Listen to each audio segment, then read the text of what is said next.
Abonnez-vous massivement et surtout n'oubliez pas de décrocher la cloche de notification pour ne rater aucun de nos programmes. RK Pro TV.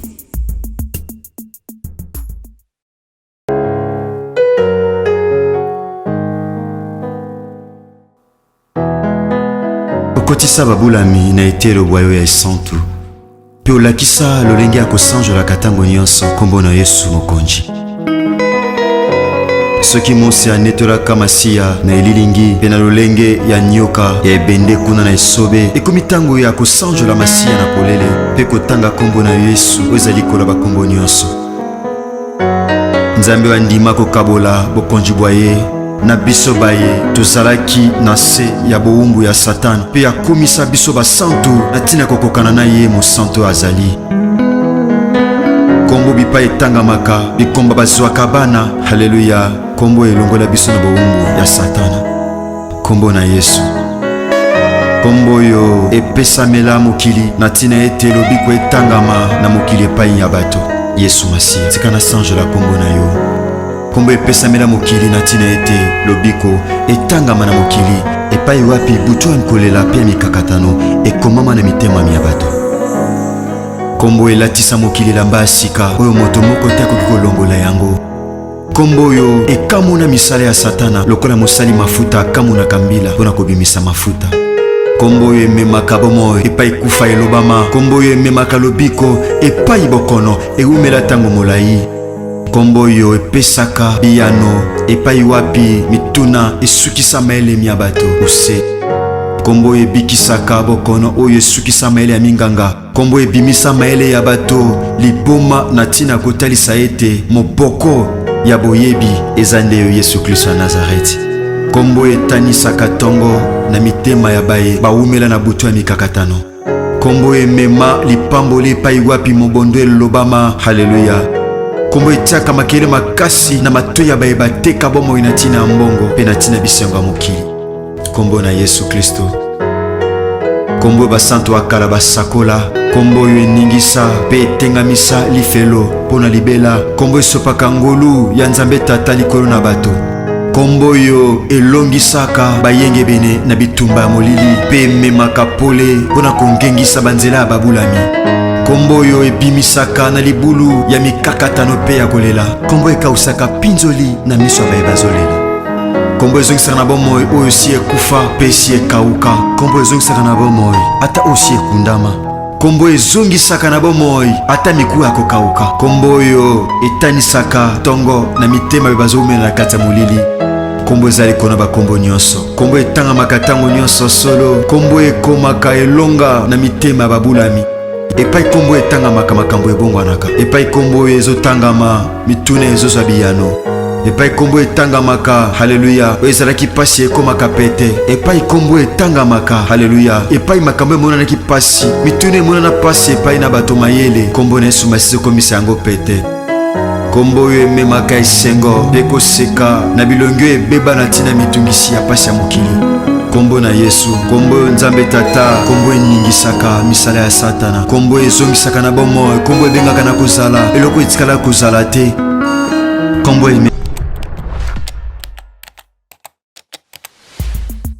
Abonnez-vous massivement et surtout n'oubliez pas de décrocher la cloche de notification pour ne rater aucun de nos programmes. Au commencement était la parole, et la parole est Christ. Radio, parole vie, la radio qui donne à travers la parole.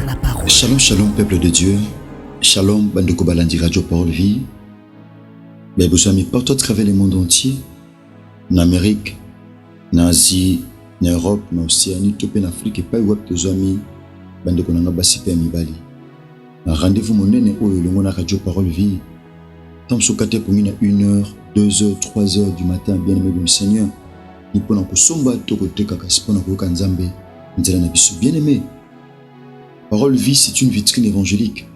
Bien-aimé de le Seigneur, c'est une émission à caractère évangélique. Iti akabiso sango malamu, akolo Yesu Masiya Nazareth, nzambe moko solo pe ya pomo. Merci beaucoup pasteur Topi évangéliste. Côté matin na cher beauté akasango malamu kasi beauté d'une manière indirecte. famille, na relation, na camarades, na famille et ainsi de suite. Bien-aimé, kolo Yesu Christ en Nazareth akanisa bino, asala bino ngolu pe bolamu. C'est vrai tout côté na numéro sika na thème otobandaki depuis début de semaine. Au lobi samedi tokobondela na tina nango pe lundi na intercession internationale des familles par la grâce de Dieu tokobondela. Bien-aimé dans le Seigneur, makome lobi les justes sont délivrés par la connaissance. Ba yenge bene bakangwa maka na nzela ya boyebi. Voilà pourquoi la Bible dit vous connaîtrez la vérité et la vérité vous affranchira. Tout ça, mes bien-aimés. Kolotopesio merci pour nous libako malamu pesa melibiso na butu to pena tomba lelo. To simbisa ngo pa ina yo mulimo musanto pesa biso bwani amayele pe bososoli. Afin que tout transmettre fidèlement tata o to je pa ina yo lokola liloba. Na kombo nu Yesu Masia Nazareth nde koloto sambeli pe to lobi. Amen. Merci bien-aimés dans le Seigneur. Thème où toujours partager, où toujours développer tout au long de la semaine où tu bandes qui marty. Les ton avenir ne sera pas sombre, mais éclairé. Bien-aimé dans le Seigneur, sujet n'abusez Ali sur l'avenir. L'avenir, l'opi. Bien-aimé Moutounion, son avis à Zakana souci à Bonga. Tu es bien mon malam. Yana Moutoumon côté na vie à Botana Mukili. Bien-aimé, ana souci te à venir naïe, ana souci te à bon monaïe. Moutounion son avis à Zakana souci à comme Moutoumou nene. Azakana souci abala, azakana souci abota, azana souci azana bandaku, azana mituka, oui. Ou réaliser na kati ya Bible mkomsusu ba disciples azona ya bolanda Christ. Bien-aimé, Christ est un apesi parabole, ya riche, to persona na riche. Christ na sima ko solana na riche. Bien-aimé, apesi lisisi. Abi attend apesi parabole lobi ke chameau a kota na tonga. Na lidusa tonga, mais riche. Eza pasi po akota na bokonzi ya Nzambe. Likambona e choka ki Pierre. Na sima ko choquer Pierre, Pierre a tuni Christ mutuna Seigneur. Biso sko to tiki nyonso. To landio.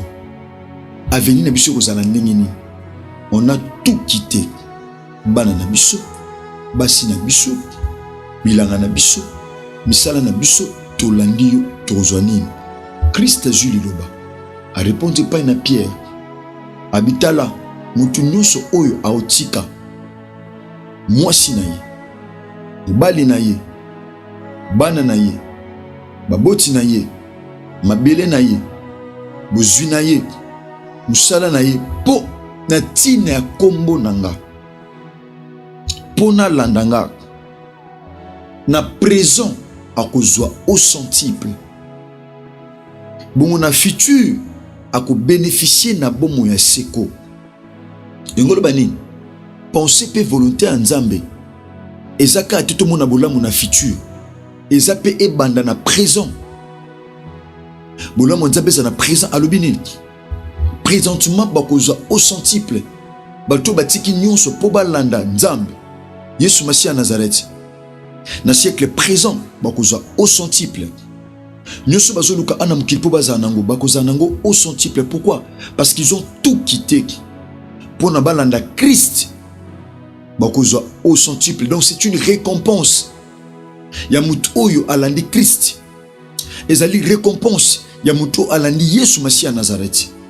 Ngolo banini penser pe volonté en Nzambe eza avenir ya bato. Particulièrement au bazo landaye, au bazo bon mona bango ba pese pa na ye eza la meilleure. Ezala malam. Ezala éclairé et non sombre. Bien aimé dans le Seigneur, nous avons deux textes de base au tous autant. Nous avons na psaume 31 verset 16. Nous avons na version na verset 15. Et puis David a dit le Seigneur ba destiné na ngeza na maboko na yo kangolanga na maboko banguna topia ba nyokoli. Nzambe koloba na Jérémie chapitre 29 verset 11. Abi je connais le projet que je formais sur vous. Na yebi mabongisi oh na bongisi te mais aussi na bongisa avant. Omoni avenir no malamu wana. Nzambe sa bongisa ngo bien avant. Omoni ego skoko koma lobi. Nzambe sa bongisa ngo bien avant. Omoni devenir na yo. Eza improvisation te.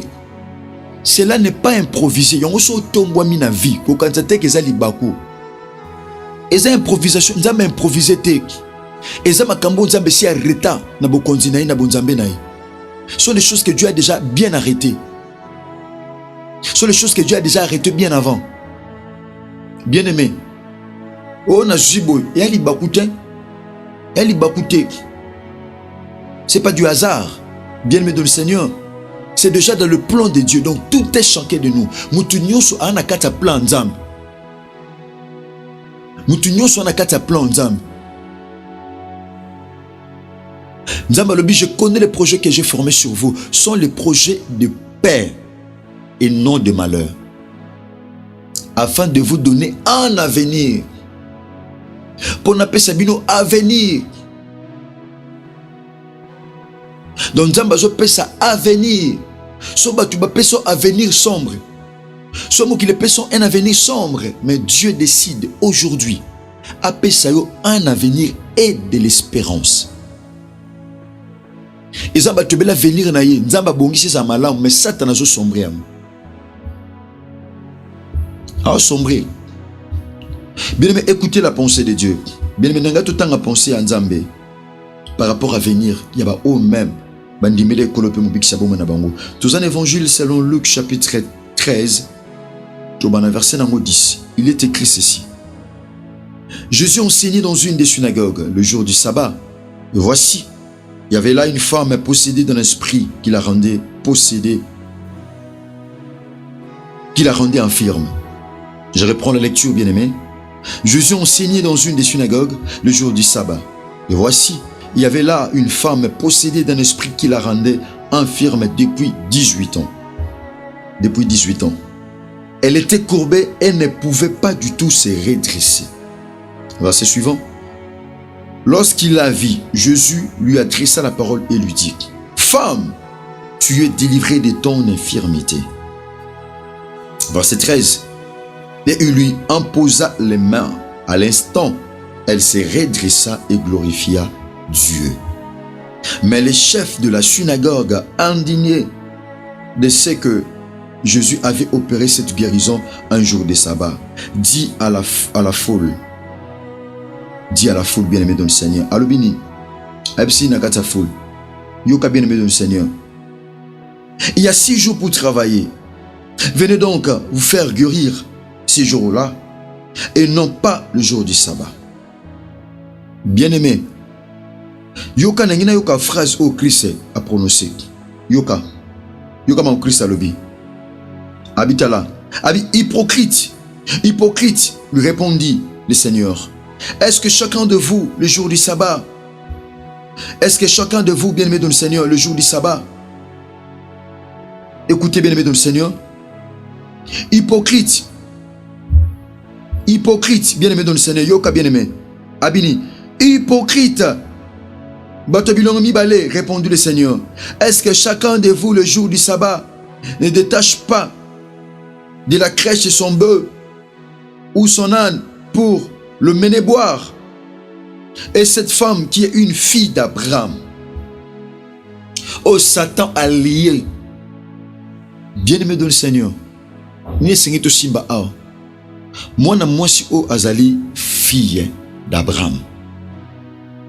À venir, faut être la meilleure. Pourquoi? Azali descendance, topé descendante, il y a Abraham. Il faut bénéficier de la valeur aux attachés dans l'alliance au Nzamba Salaki na Abraham. Et Seigneur, à venir, est la meilleure. Mais à venir, il y a moins et commis sombre. Pourquoi? Parce qu'Azala qui possédait un esprit, ou est commis qui est infirme. Azala qui possédait un esprit, ou comme ça qui est infirme, et rendre à venir naïe sombre. Abi n'a pas venir au matin. Est-ce que nous allons bala na itao? Est-ce que nous bala nous sommes en état où? À venir est sombre. Toko ça la capo na yo. Et puis il y a la synagogue, mais à venir sombre. Il y a beaucoup de gens, ils viennent à l'église, mais au temps la penza va venir naïe sombre, bien aimé dans le Seigneur. Rien ne marche. Rien ne va, rien n'évolue. Avenue sombre. Alors que Nzambazouba, je connais les projets que j'ai formés sur vous. Sont les projets de paix et non de malheur, afin de vous donner un avenir et de l'espérance. Bien-aimé, ndeko na kati Sénégal tant que Christ à côté. Christ a sali constant a sali constant. Bien-aimé dans le Seigneur, il y avait une femme qui possédait un esprit oh et gumbiye et bébé s'il a venir et ça n'a pas tobelé à venir si et gumbama qui a courbé ton avenir. Et ça n'a pas tobelé destiné si et gumbama. Nzamba bongi sango zala tout droit, avenir zala tout droit, mais besoin destiné non bien-aimé. Bagumbango, bazwa venir na yo, bagumbango, bazwa plein nzambe na vie na yo, bagumba plein nzambe na vie na yo. Moi ce bien-aimé avenir et comment sombre, tom soit comment passer ba ton nyonso na kolela. Ezana ba tebele pendant qu'ils n'ont été son malam, nyonso ya vie na ye et gumbama. Avenir est comme sombre, ne promet pas. Christ est en côté, Nicolas Saba. Christ attend à sali observation la vie à moi si au bien-aimé de le Seigneur. Tant à monier, à pécher le bas femme, tu es délivré de ton infirmité. Moi si, au jus de délivrance, na avenir oyo et comme sombre na vie na yo, au kangwami na infirmité. Et là on est comme ça qui avenir na sombre. C'était l'infirmité de MMA qui un avenir sombre de bosso na ye. Non c'est comme qui moulili na obatuba mona mona ngozati na obatuba simba ngozati na obatuba ozwa ngozati. Pourquoi? Parce que lobi na ye ezaki sombre, vie na ezalaki sombre. Bien-aimé dans le Seigneur, et pe batuba zo sepela il fallait là pe batuba ozwa ya kozwa te pe batuba ki ba ko avancer ye otelema. Pourquoi? Parce que avenir est sombre. Christ a poussani a sali quelque chose, a imposé moi na monsieur beaucoup tant imposé le beaucoup. Mon monsieur a eu délivrance, a zongi tout droit. Mon monsieur a bongi. Bato balinga kité, mon monsieur a venir nous allait éclairer. Bato balinga kité, mon monsieur bien-aimé de Seigneur. Ezana bato balinga té à venir nous allait éclairer. Ezana bato balinga té à venir na bien-aimé de Seigneur et bonga. Ezana bato balinga té à venir na bien-aimé de Seigneur fongwama. Ezana bato balinga té à venir na promettre. Ezana bato balinga té à venir na mon frère ma soeur ezala malam. Talaka bien-aimé muto biki, mais bas pharisien, bato muto biki, mais bas pharisien banganga nzambe, bien-aimé bato na mayele ba yibi lubana nzambe, batomboki, basiliki. Pourquoi? Baba zaki na posé à Saba et à la respecter. Mais moi na moso atika na milimo mabe. Moi na moso atika na vie à passer. Mon frère, ma soeur, ils en a pas tout temps yo avenir que ça malam te bango ba osepela. Alors que bien aimé dans le Seigneur plein nzambe. Et ça que yo ça na malam. Plein nzambe. Et ça que yo mona bolam na nzambe. Mais pendant que zo ba souci, pendant que makambo zo simbate bango ba osepela. Bango ba osepela bien aimé. Christ abisi bato abibuza ba hypocrite bato mabe. Bobite moi na moi si oyo. Vous êtes mon monsieur azali fille d'Abraham. Il faut bénéficier de la promesse. Oh Nzambe asala epai n'Abraham. Mais yé amoni angote. Pourquoi? Parce que milimo est possédé vie na ye et gumbi vie. Moi amona liboso ezate. Moi venir ezamala mu pa na ezate. Moi atemoni mone na Nzambe ezate. Pa na enyo se koma sombre. Makambo simbarate. Ata ba fiancé ba ye. Ne ba kendela ke yeba na raté na promba kendela ke yeba na raté. Tom si je pose na raison aux ana raison bien aimé de le Seigneur 100%.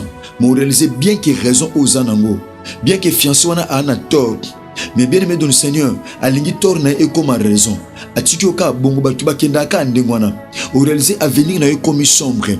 Christ atika ki mwana mwosho boete abi mwana mwosho aza fille d'Abraham. Je dois faire quelque chose. Satan a allié depuis 18 ans. Mwana mwosho a venu ne bande suko promettre était 18 ans.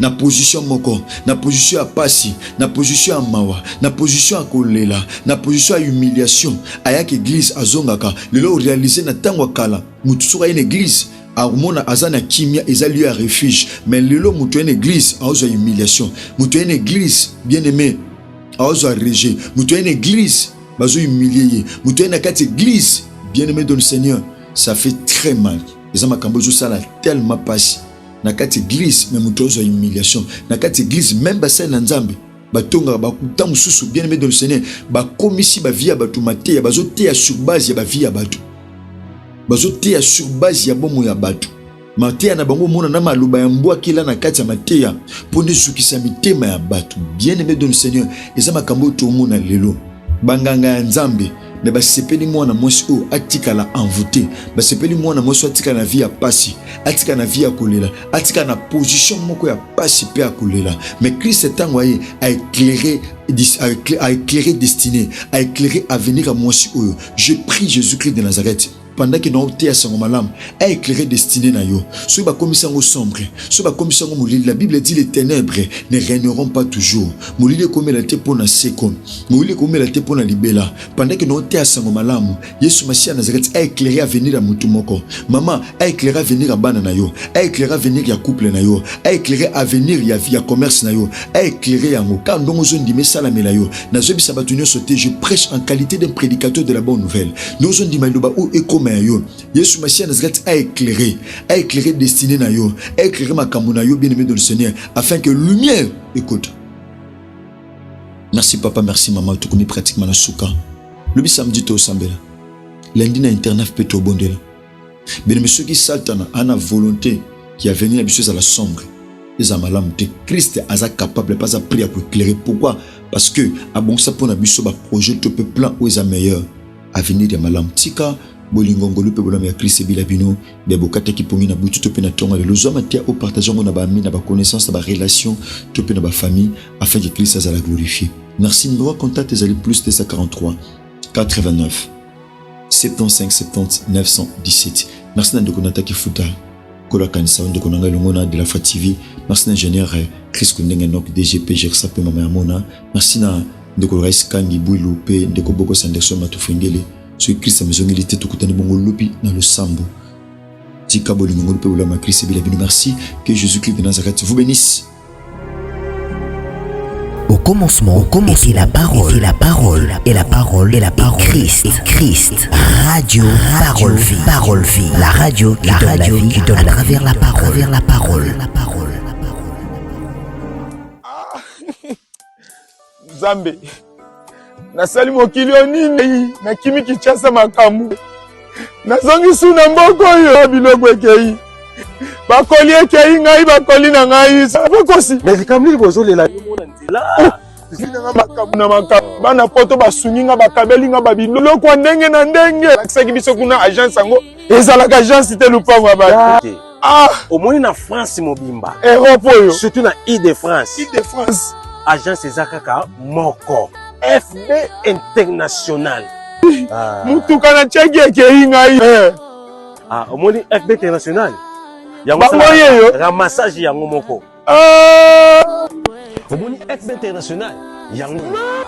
FB International.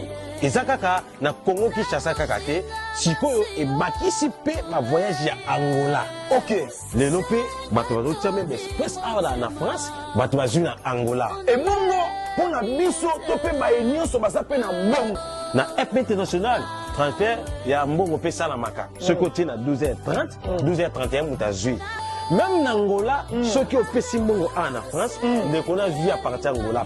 Mon seul ensemble évangéliste Kosi, Nanina Tuna Yobu, et ça la moutazana Moutuka, et ça la Moutou Assomi et l'oko Nyonso Oyasana Moposa. D'animité à Kanda, na kata FB International, et ça la Mituka, Totindaka. FB International, Nandimi Nasali Erer, Obanda Lelo, Vina Ngai Kotinda Biloko, Nangola, Nakishasa. Na kobanda kosalela agence FB International et pas ya Fisto Basende telemela FB International façon na kopakola ye akolapa.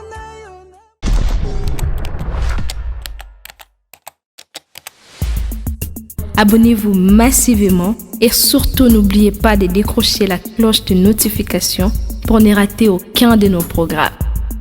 RK Pro TV.